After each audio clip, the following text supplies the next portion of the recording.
Welcome to tonight's Outdoor Explorer online program, The Accessible Outdoors. My name's Tom, and I work at the Walnut Creek Library. Before we begin, a quick word about the library.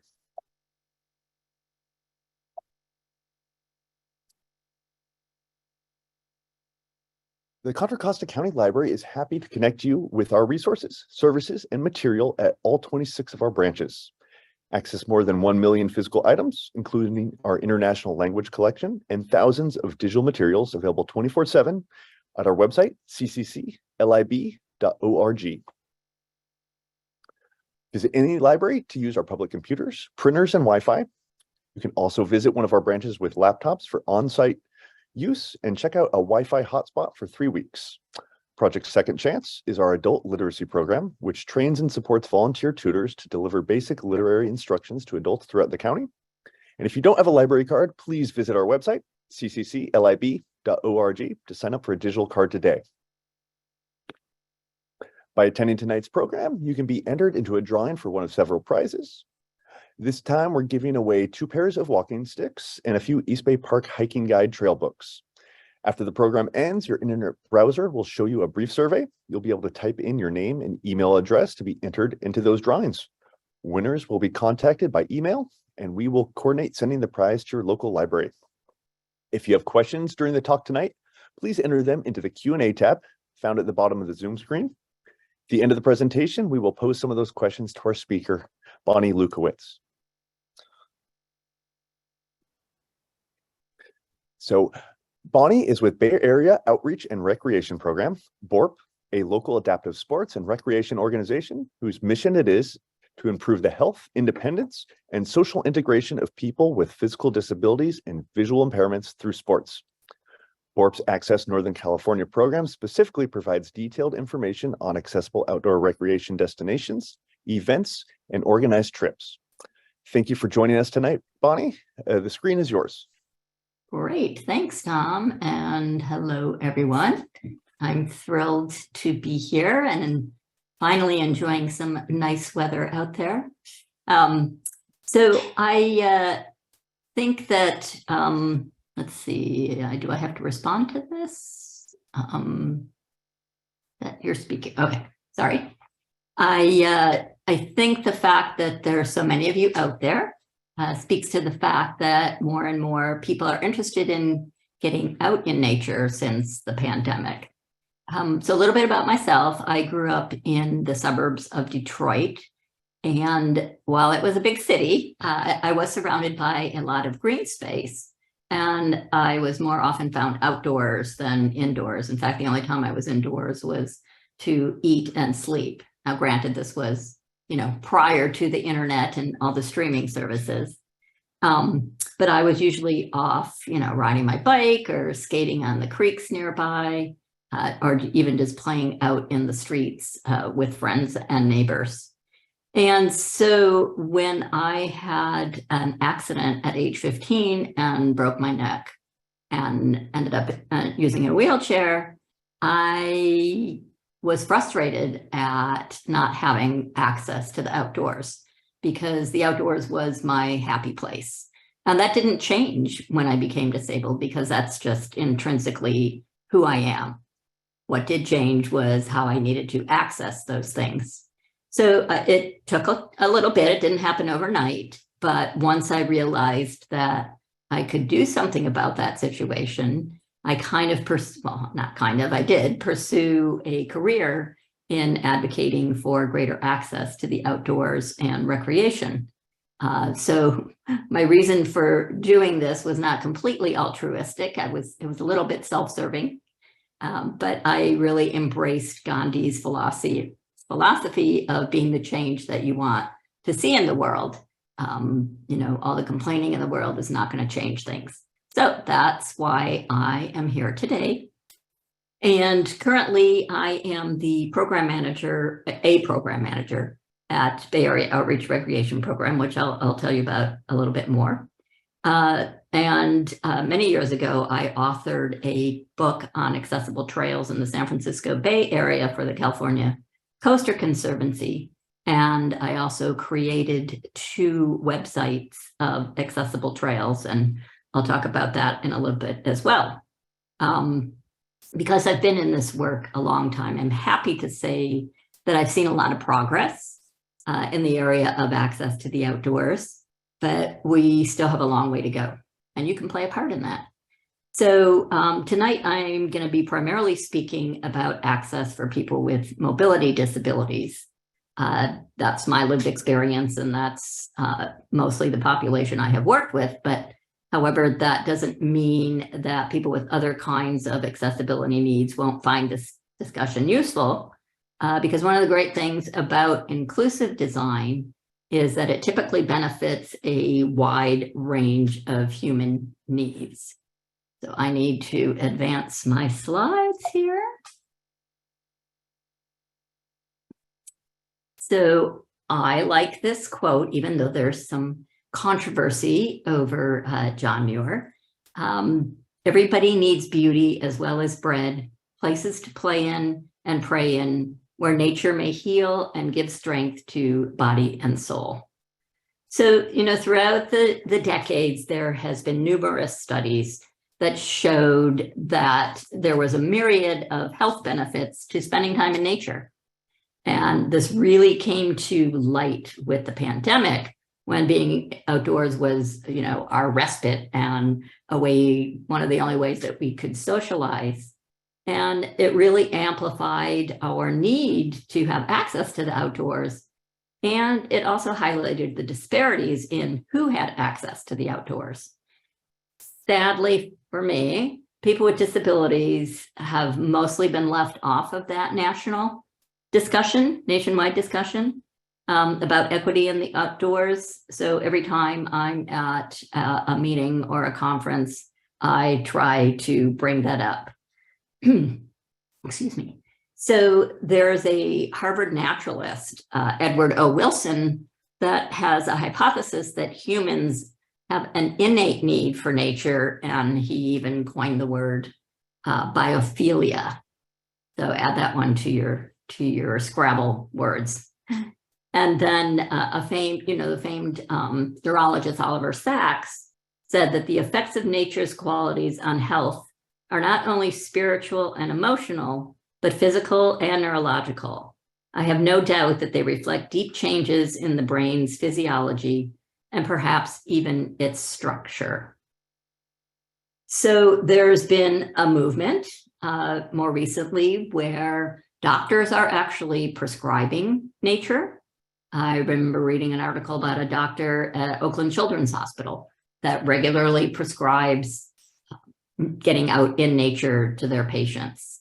And one article I read said that there's doctors in 35 states that are actually prescribing nature. So there's this movement towards what's being called park prescriptions. And sadly, one study said that Americans spend 87% of our time indoors, with an additional 6% being spent in an enclosed vehicle. So that adds up to 93% of our time is spent indoors and only 7% outdoors. But the good news about that is that there are also studies that suggest that just looking at nature and listening to nature is beneficial.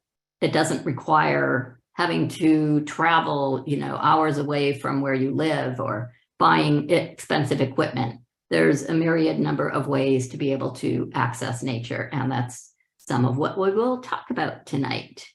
So let's look at what some of these benefits are. Being out in nature is known to reduce anxiety, to have an impact on depression. A lot of people say that your sleep is better.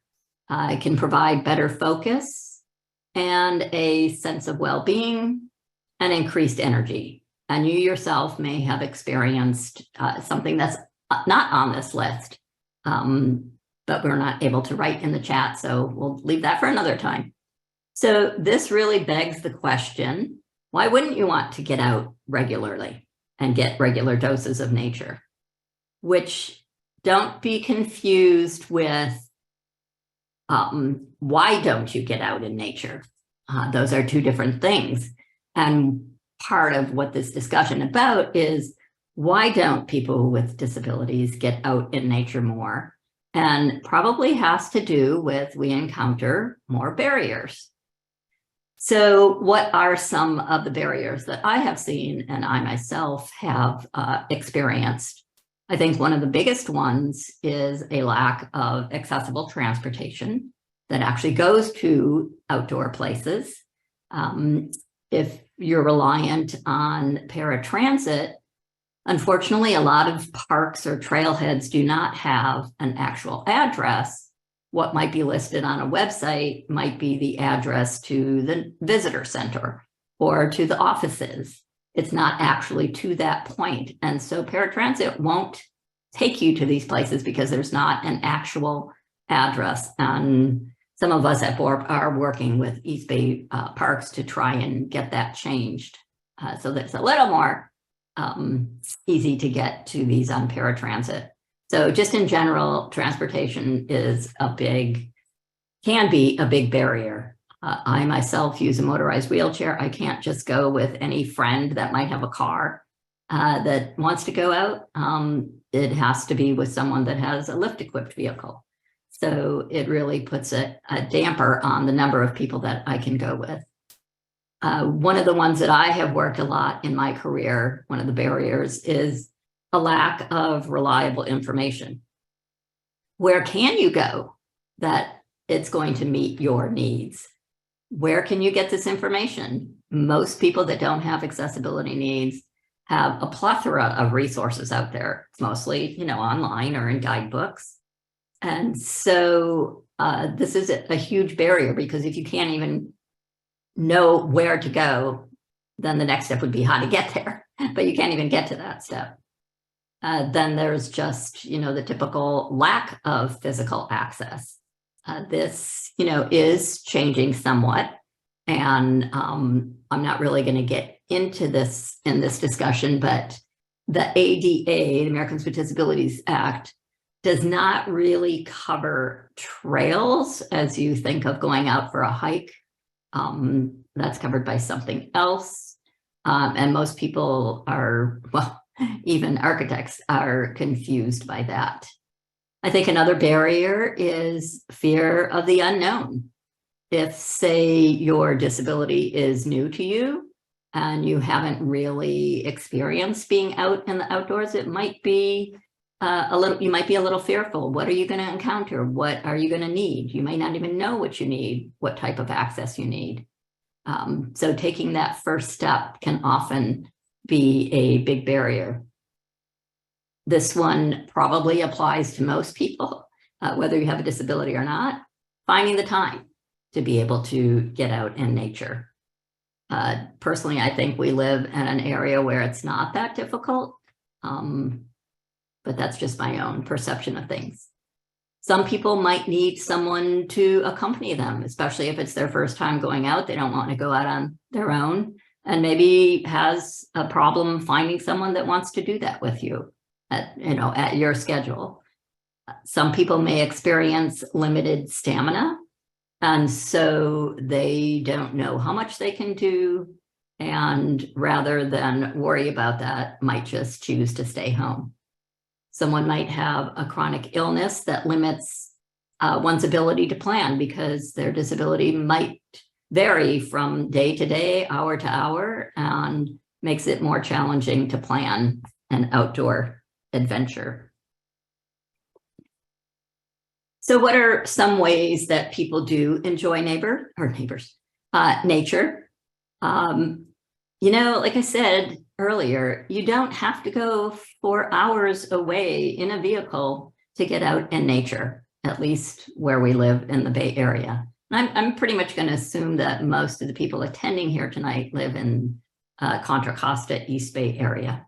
But anyway, some ways that we saw people doing that during the pandemic, and at least in my neighborhood is still happening. A lot more people are just getting out and strolling in their neighborhood. You can go out at different times of day and experience different things. You can walk around the neighborhood in different times of year to see what's growing in your neighbors' gardens. This is assuming you don't live in, an apartment complex after apartment complex, and there is no gardens. And then visiting a garden could be one way to enjoy nature. It could be someone's backyard or the front yard. Maybe you have a garden. My point is, that I'm trying to make, is that it doesn't have to involve major planning and effort to get outdoors. Something that I took up more so during the pandemic was birding, and I could easily do it from my backyard. Started to, like a lot of people, it's become very popular, started to get water in the yard that was flowing with a solar fountain, and put out bird seed. And so you're bringing nature to you instead of going to it. There's something called a bird sit, and this is something that you can actually do virtually or in person if that's, and on your own, or do it with a group. And basically a bird sit is a bird-focused mindfulness activity. It's kind of a meditation. It's a way of focusing in and breathing while listening to the birds. There's something called forest bathing, which basically means going out and being amongst the trees and just taking that in with no other purpose in mind. Something else that I got into during the pandemic was not nature journaling per se, but there's a naturalist, John Muir Laws. I'm not sure if that's what the title he calls himself, but anyway, he's very talented. He does a lot of drawing of nature and has a lot of YouTube videos that are free on how to draw animals and trees and birds, and does something else called nature journaling, where you just go out and observe and write down what you're seeing, you draw, you paint, whatever it is. It's a great website. Other ways, going out hiking with family and friends, going to the beach. There's many different ways of boating, getting out and just having a picnic. Even in your backyard, you can do it. And some people, to enjoy nature, get out to walk their pet. And this list can go on and on and on. Doesn't stop here. So, as I mentioned earlier, that there are studies that show that just looking at nature is beneficial. What about if you can't get outdoors for whatever reason, doing nature indoors? So maybe growing some plants that you can tend to and look at. Oh, excuse me. Or listening or viewing naturescapes online. There's plenty of those available. I'm just going to take a sip of water here. It's really helpful to just break up your routine sometimes and just go look out your window if you're lucky enough to have greenery outside your window. If you don't have that, maybe hanging photos of nature on your walls. And then something I thought about today as I was sitting by my fountain was just there's ways to do DIY fountains that you can have inside. So why not have your lunch by a fountain that you've made? So some people need a group activity in order to get out, I would say, in a more adventurous way. And there are several organizations in the local Bay Area that do offer some group activities. And I'm just going to list these here. And I wanted to say, too, that of the things that I'm mentioning tonight, I won't be sending out, but the library will send out a resource list, so you don't have to write all these down, but feel free to take screenshots if that's helpful. So Bay Area Association of Disabled Sailors, also known as BADS, operates out of San Francisco near the ballpark.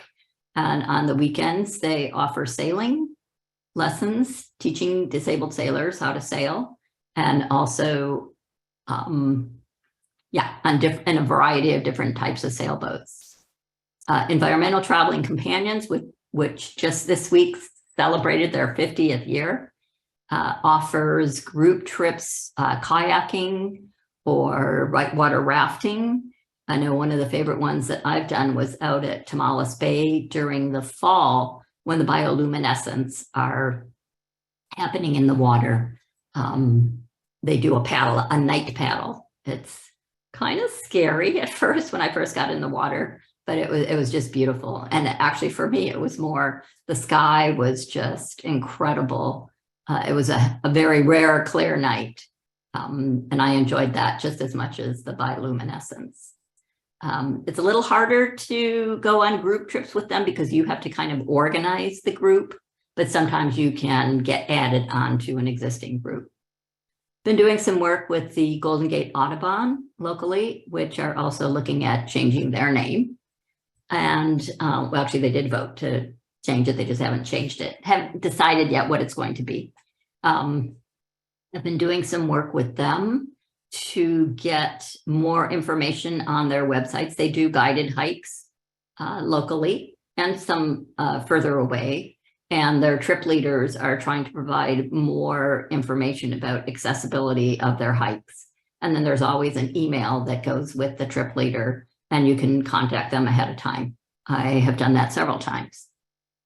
Shared Adventures is down in the Santa Cruz area, and their activities seem to be more geared towards people with developmental disabilities, although it's open to anyone. But every year in July, I believe it's either June or July, they do something called Day on the Beach, where it's a big party on the beach and they have a variety of different water activities. They have kayaking, and I think they do some scuba, not scuba, but snorkeling. And they lay beach mats out and there's beach chairs. It's really quite an event. And music, there's usually live music and barbecue. And then we come to BORP, where I work, which is, again, Bay Area Outreach Recreation Program. So I'll just tell you a little bit about BORP, and hopefully some of you have been in our programs or are familiar with BORP and just have never done a program. So BORP was started almost 50 years ago now by students at UC Berkeley that were frustrated with not having access to programs on campus that were related to sports and recreation. So they started a program, and we were housed on the campus for many years. When I first did my internship there, that's where we were. And currently, we're not affiliated with the university, although we do work with them. We are located at the Ed Roberts campus, which is our main offices, and then we have our other program down at Aquatic Park. So we have a myriad of programs, but I'm just going to highlight some of the ones that are about getting outdoors.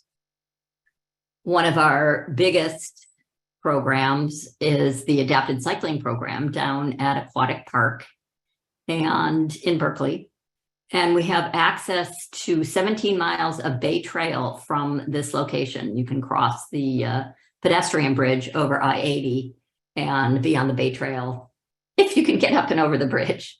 It took me getting a power assist hand cycle to be able to do that. So we have over 100 adapted cycles of varying kinds, recumbents, ones that you pedal just with your hands, ones that you pedal just with your legs. We have side-by-sides where two people can go. We have tandems, and some people leave their own bikes down here, which I do. There are some programs, once you've tried something and you really think, oh man, this is my thing. There are some organizations out there that give grants for adaptive equipment. And that's how I was able to purchase my adaptive e-bike. And then every year we hold our big fundraising event, what happens to be this coming Saturday up in Santa Rosa. It's the BORP Revolution Ride, and you can do anywhere. You can stroll it, you can go on it however you want, and you can do up to 75 miles is the longest ride that you can do. I'm just going to stick to 10, and then there's a big festival.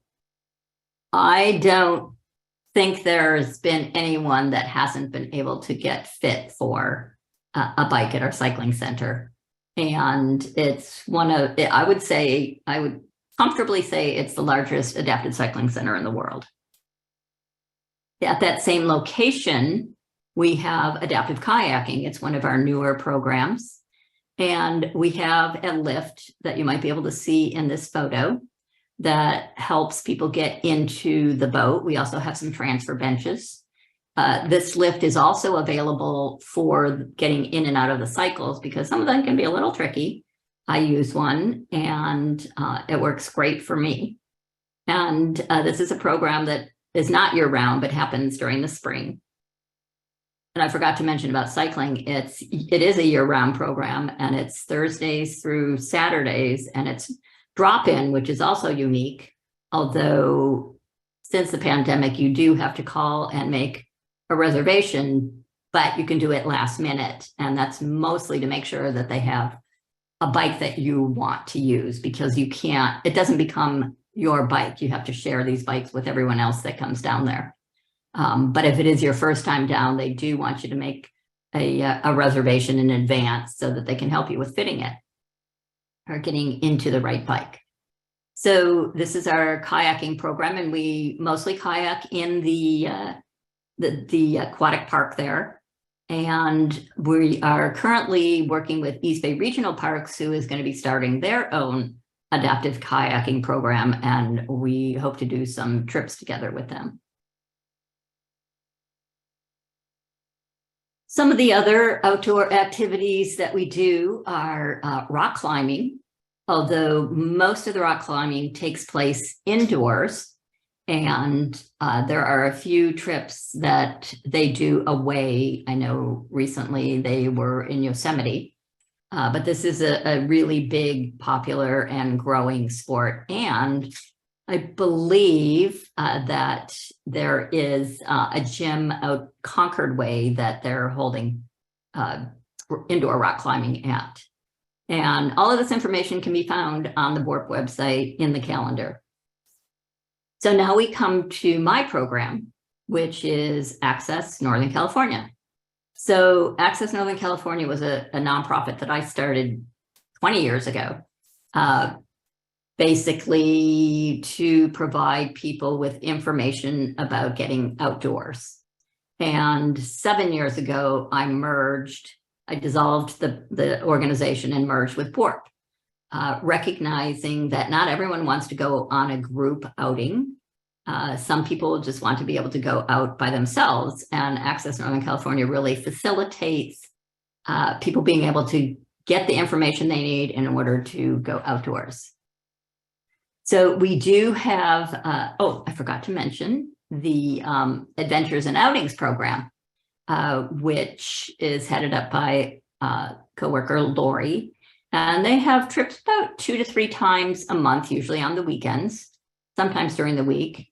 And we do a lot of work with East Bay Regional Parks and do guided hikes. And they really do it up big. They'll provide lunch sometimes, and a variety of other outdoor adventures, hiking, wine tasting. Sometimes they'll go to plays.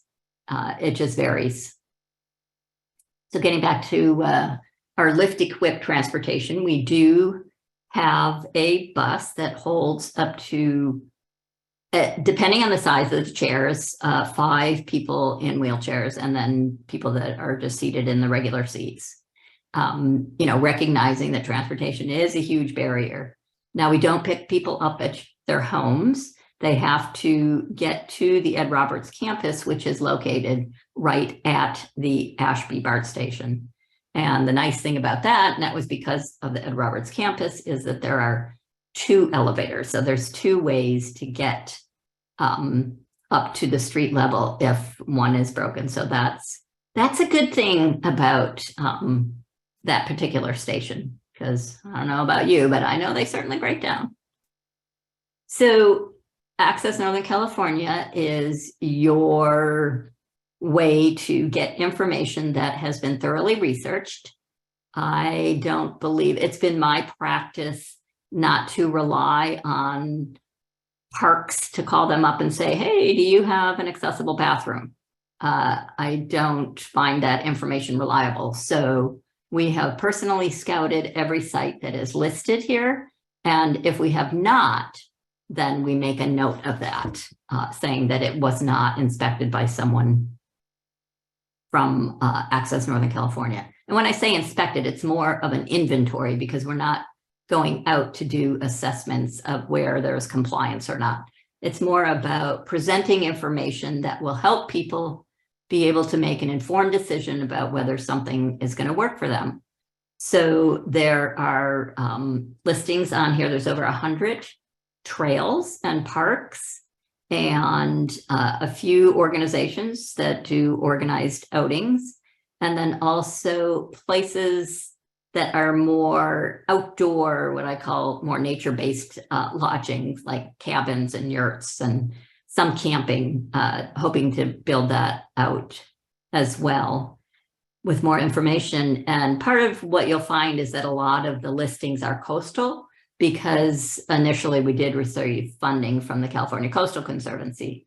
So once other parks want to pay us to do this, we'll have more listings. Although I would say for the most part, most of the content in here has been done not paid. So I have made it a practice of mine not to declare things as accessible on the website because access is not universal. It depends on your needs, and what is accessible to one person is not necessarily accessible to another person. So I try to just provide enough information that people can make some informed choices. So some of the types of information that you'll find on the Access Northern California website are, and I've started the practice of saying what type of mobility device was used when researching the facilities. Because if you see that someone has used a manual chair, that's going to give you some information. And if you see that someone used a motorized rear wheel wheelchair, that might give you some more information. So you might find you will find trail distance, elevation gain, terrain, average trail width, trail grade, and then some of the amenities. And there is a way to add your own information, but you have to sign up for that. And then there's another organization based out of Oregon called Disabled Hikers, and they use what they call, well, I don't think they came up with the term, but spoon ratings, which is more based on energy level and how much effort it takes to do a trail. And they include some accessibility content. They do occasional group hikes. They just did one actually down here, I think, at Redwood Regional. So this is what a partial listing would look like. I couldn't fit it all on one screenshot. So you'll get a map of where it is, and then a bunch of pictures, photos, I think, tell a great story. You know, one of the problems with keeping trails updated, it's challenging because Mother Nature can, as we have seen most recently, wreak havoc with what maybe used to be an accessible trail and is now washed out, or there's a threshold at a bridge that has eroded. So I have not yet figured out how to keep the information current. So it's always a good idea, if you can get through to someone, to read this information first and then call to see if anything's changed. There's a fabulous boardwalk up in Bodega Bay that goes to this ramp, the switchback ramp onto the ocean. Well, not onto the ocean, onto the beach. But in order to get to that, you have to cross the dunes. And quite often they're covered in sand. And so if they haven't swept it off, you're going to get there and you haven't called, you might get there and find that you can't access that beautiful switchback ramp. So this is just a little information that you'll get what the website entry might look like, a little bit about the overview of what you'll find there.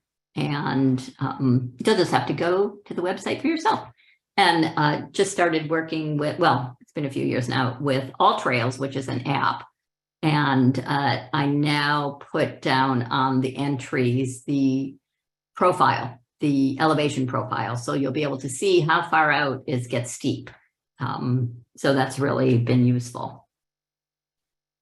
This I am hot off the press. No, just today, actually. This is a website I worked on 20 years ago with the California Coastal Conservancy called Wheeling Hell's Coast. And this is a very outdated website. They have not done any updating in the last 5 years. So I recently took it back over and will be updating it. And I kid you not, just hours ago, we got this back live again. So this covers the whole California coast and only addresses parks and trails that are along the coast. But that's a good resource, although it does need some updating. So I thought what I could do is share some of the places I really enjoy going, some in Contra Costa County, some not. So Point Pinole out in Richmond has a variety of offerings, and they now have a so-called accessible kayak launch. It's part of the Bay Water Trail. I did look at it, and there's a little bit of a beach area. You're going to need some assistance probably to launch your kayak. So there's wetlands area, and there are some eucalyptus groves, and there's some trails that go along the coast, the bay. And there's miles of trails out there. I really like it. There's one main paved one that goes through the center of the park out to the fishing pier. And there's some good inclines in there. And that's one of the go-tos around here because it's not too far from my house. Another place I really like, and I was just out there 2 weeks ago, and oh my God, I couldn't believe it. It was so thrilling. So this is out in Walnut Creek, and I took Bart out there and picked up the Iron Horse Trail for less than a quarter mile, and then turned left onto the Briannas Trail, which then leads to Heather Farms. But along the Briannas Trail is a canal. And I saw these two things, long things, hop out of the water and scurry along the canal and jump in the water. And I'm like, what the heck is that? And finally figured out that it was river otters. And I thought, what are river otters doing in Walnut Creek? It was, that's the thing about nature. It always surprises you. So they have a fabulous gardens there and a nice lake. And I believe, I'm not sure, I've never done it, but I'm pretty sure there's even a pool there. But there's lots of places to picnic, and I just find it to be a nice respite, especially if I want something warm when it's cold here in Berkeley. It's usually warmer there during the summer anyway. Another favorite of mine, not in Contra Costa, is in Fremont, and that is Coyote Hills. And there again, there's a variety of different types of trails. So there's a trail that goes through when there's water. There's a boardwalk that goes through some wetlands area. And there's lots of really good birding out here. You can see it's really good for raptors. And some of the dirt trails, they're firm and stable. So they're pretty easy on a motorized chair, and, depending on your abilities, a manual chair as well. There is a paved trail that goes higher up, but along the bay side of the park. And there's a really nice visitor center. And most recently, there is now a urban campsite or a camping facility with RVs in. I think it is just RVs. No, you can do tent camping there. And Dunbarton Quarry camping. And that's really accessible, and you can hike from there to Coyote Hills. It's a little rugged, but it's manageable for some people. And then you can also go from Coyote Hills. This is a little more strenuous, across Highway 82, I think it is there, well, the San Mateo Bridge over to, no, it is 82, 92. Anyway, whatever it is, over to the Don Edwards regional or national shoreline there. So you can really spend a lot of time out there. A new one that is becoming a favorite, also because I can get to it relatively easily when all things are going well by public transit. There's the Presidio bus that takes you right to the Presidio. So the tunnel tops just opened, I think it's a little more than a year ago. And on a clear day, the views are, just outstanding. Those days may not be that frequent, but it's really a lovely place. They have lots of trails, and on Sundays they have food trucks over at the Presidio. And from here you can just go for miles for a variety of different experiences. You can hike all the way over to the bridge, Chrissy Field. It's really, it's very popular. It's definitely more of an urban outing. Again, one of my favorites is up at Reinhardt Redwood Regional Park up in Oakland Hills.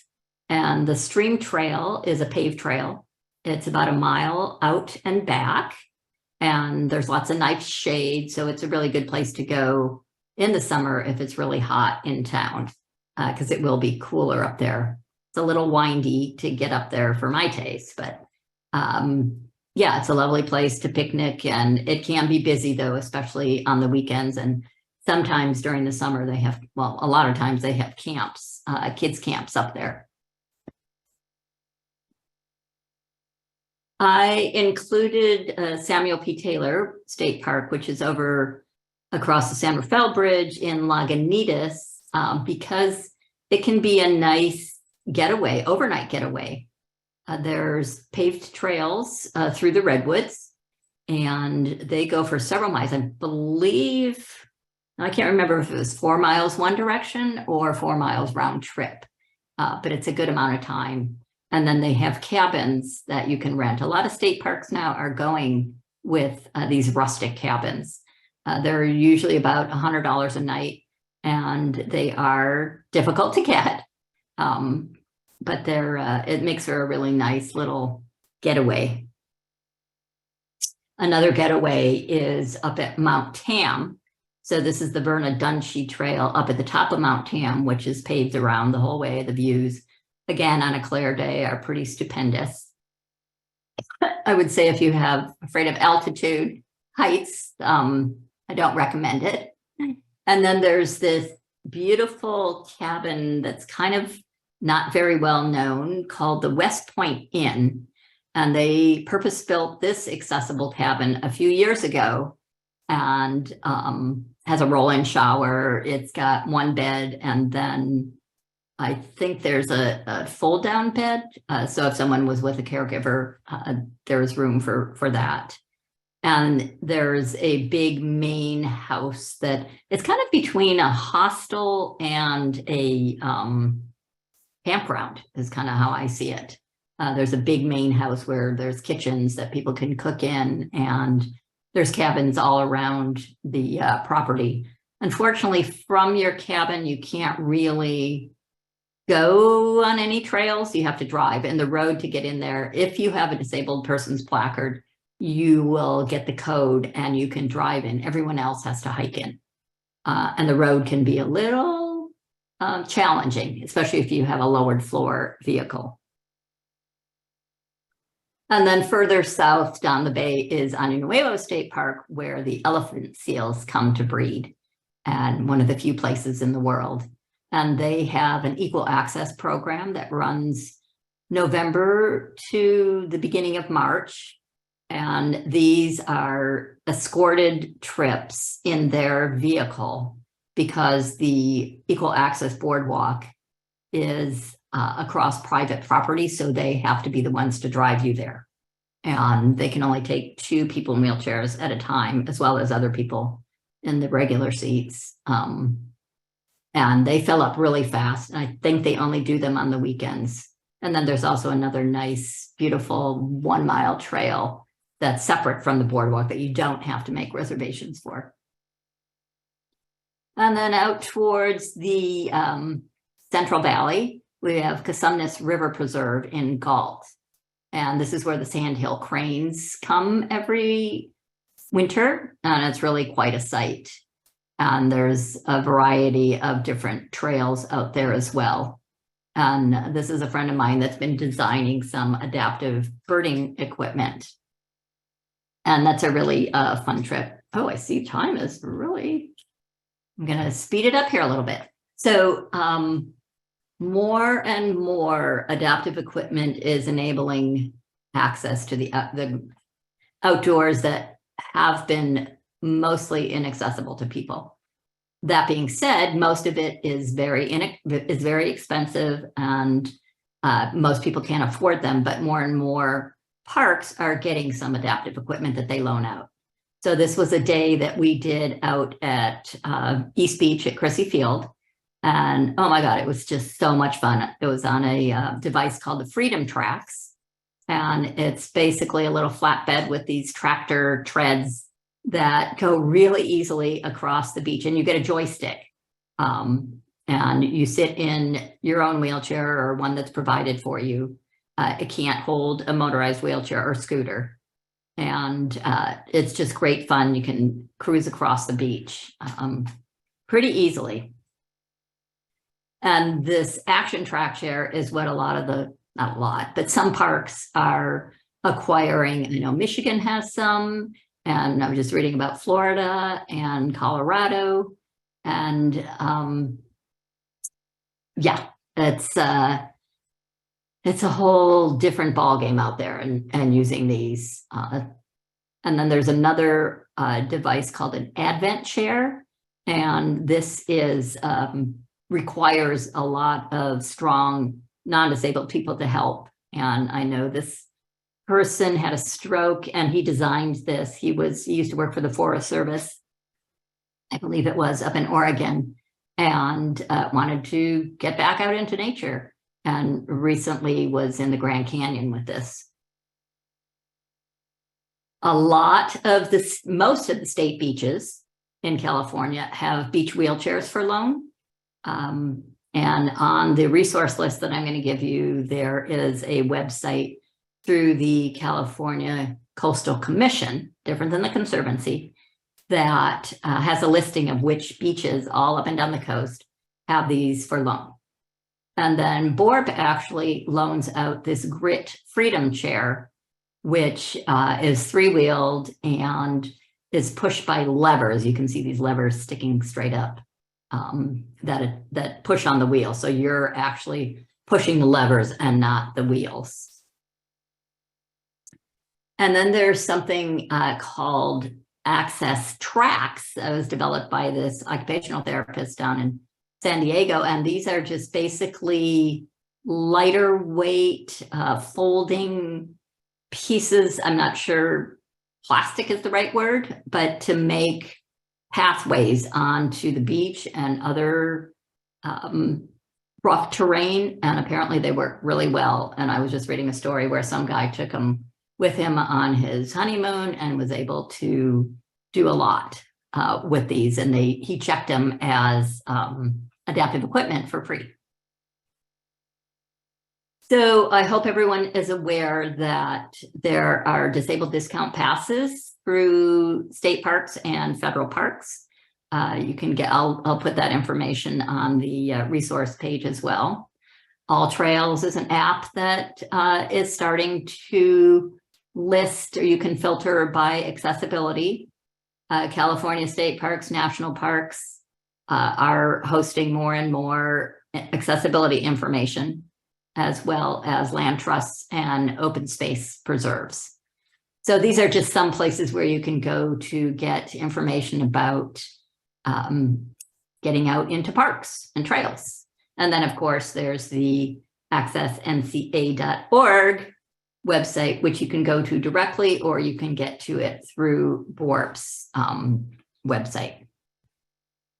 So I just came up with this little list of things that you can do to make some movement towards getting outdoors and try one nature-based activity one time a week, participate in East Bay Park's Trail Challenge, which is something they do every year. And I have been working with them on accessibility content for their guide that's found on their website. And it's a challenge to do so many trails, so many miles in a year. Start by making a list. If you don't know what to do, start by making a list of parks and trails that you'd like to visit. Make a list of, nature-based activities that you like to try. Just take those initial steps. And then I just really want to encourage people that if you do come across any barriers at parks and trails, to let them know about it. And the best way is to file an accessibility complaint. Most of the state parks, federal parks, regional, county will have a way to file, they call it an ADA complaint typically. You're not filing a lawsuit. You're just bringing to their attention that something needs to be corrected. And I have gotten great response from East Bay Regional Parks. They don't have the staff to go out and look at all the damage that's been done, or, erosion or a tree falling, blocking something. So they really rely on us to let them know that there's an issue. Like I said, I've filed about 5 complaints and they've been fixed pretty rapidly. One of them was simple as a gate wouldn't open far enough to let me through because there was growth from bushes. Simple stuff that they can easily take care of if they know. They don't know what they don't know. And they're appreciative of the complaints. So I just really want to encourage that. And I hope I've encouraged you to take some initial steps to get outdoors if you haven't been and just didn't know where to start. And I think we have a little bit of time, and I put my email address up there. I think we have a few minutes to answer some questions, right, Tom? Yeah, if anybody has any questions, please click on that Q&A box at the bottom. I just want to say I'm so happy that you got to see the river otters in Walnut Creek. I used to commute right along there every day, and I was so surprised the first time I saw those things in there. Oh, I know. It was like, what is that? And yeah, it was really fun. So I guess I wasn't the one and only to see that. Luckily, lots of people have been seeing them. And I'm very happy to hear that East Bay Regional Parks is so receptive when you point things out. Yeah. That's great to hear. They want to know, and they want it as an official, on their form, because then they have to track it and they have a record of it. At first I thought, I'm just bugging them. No, I was told that's the way to do it. Great. We do have a couple questions. One is, does BORP offer programs for children and youth? Yes, we do. And most of those programs are geared towards sports, so indoor.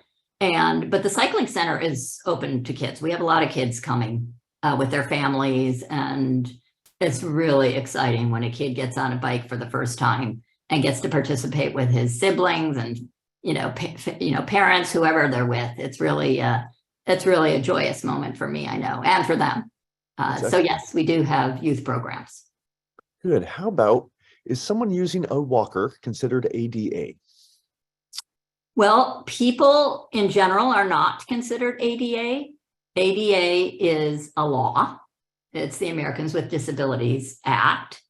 To be considered having been discriminated against under the ADA, you would have to meet certain criteria where your activities of daily living have been greatly impacted. But that's more of a legal issue. There's no person that is identified as ADA. So I hope that answers that question. Someone wants to be reminded what trails you mentioned on Mount Tam.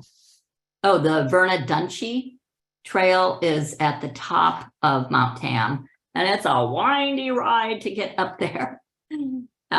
There are some others, I believe, but I have not checked them out. I know Mount Diablo has a one like that as well, right at the top. Right, right. And someone is still confused about how to get to these trails on public transportation. Could you bring that back up again? Well, come to next week. In fact, I forgot to, it's a great segue. I'll be doing a presentation for BORP on transit to trails, where I'll be sharing some specific trails and what transportation to get there. Although I'll be starting in Berkeley because you have to start somewhere, right? So there is no website that you can go to figure, one website to go to figure that out.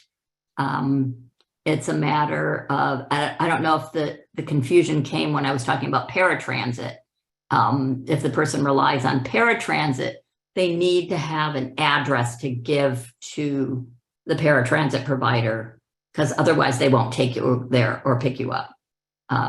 So I don't know if that helps. And when we send out our material sheet, is that going to include something about your next talk with BORP? I can do that. Yeah. I think that'd be great. Or just go to the BORP website, BORP.org, and the calendar listing is there to register, because it does require you to register. I can tell you, I just took Amtrak up to Davis to do the botanical gardens up there. Granted, that costs some. What are some of the other trails I was going to talk about? I can't even think right now. Oh, there's one down in Fremont that I've taken Bart to. Well, the one at Heather Farms is, for me, was Bartable. It's all going to depend on what your abilities are and how much you're willing to put up with and how long you have to get there. Very good. It's usually not a quick way to get places. And someone wanted to know if you have any trails that you recommend out in Contra Costa in East County.